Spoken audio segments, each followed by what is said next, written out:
have an obligation to every last victim of this illegal aggression because all of this carnage has been done in our name. Since World War II, 90% of the casualties of war are unarmed civilians, a third of them children. Our victims have done nothing to us. From Palestine to Afghanistan to Iraq to Somalia to wherever our next target may be, their murders are not collateral damage. They are the nature of modern warfare. They don't hate us because of our freedoms. They hate us because every day we are funding and committing crimes against humanity.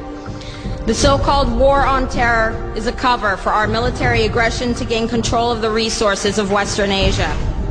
This is sending the poor of this country to kill the poor of those Muslim countries. This is trading blood for oil. This is genocide, and to most of the world, we are the terrorists.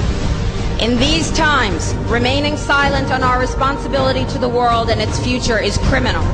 And in light of our complicity in the supreme crimes against humanity in Iraq and Afghanistan and ongoing violations of the UN Charter and international law, how dare any American criticize the actions of legitimate resistance to illegal occupation? Our so-called enemies in Afghanistan, Iraq, Palestine, our other colonies around the world, and our inner cities here at home are struggling against the oppressive hand of empire, demanding respect for their humanity. They are labeled insurgents or terrorists for resisting rape and pillage by the white establishment, but they are our brothers and sisters in the struggle for justice. The civilians at the other end of our weapons don't have a choice, but American soldiers have choices. And while there may have been some doubt 5 years ago, today we know the truth. Our soldiers don't sacrifice for duty, honor, country. They sacrifice for Kellogg, Brown, and Root. They don't fight for America, they fight for their lives and their buddies beside them because we put them in a war zone. They're not defending our freedoms. They're laying the foundation for 14 permanent military bases to defend the freedoms of ExxonMobil and British Petroleum.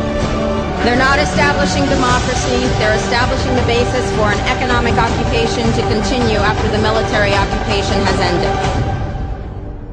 Iraqi society today, thanks to American help, is defined by house raids, death squads, checkpoints, detentions, curfews, blood in the streets, and constant violence.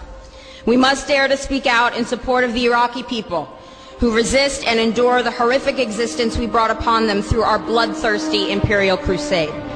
We must dare to speak out in support of those American war resistors, the real military heroes who uphold their oath to defend the Constitution of the United States against all enemies, foreign and domestic, including those terrorist cells in Washington, D.C., more commonly known as the legislative, executive, and judicial branches.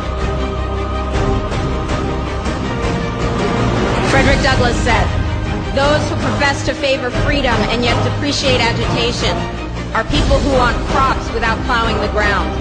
They want rain without thunder and lightning. They want the ocean without the roar of its many waters." The struggle may be a moral one, or it may be a physical one, or it may be both, but it must be a struggle. Power concedes nothing without a demand. It never has, and it never will.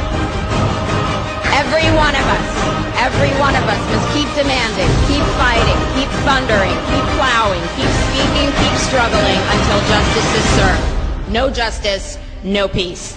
No justice, no peace.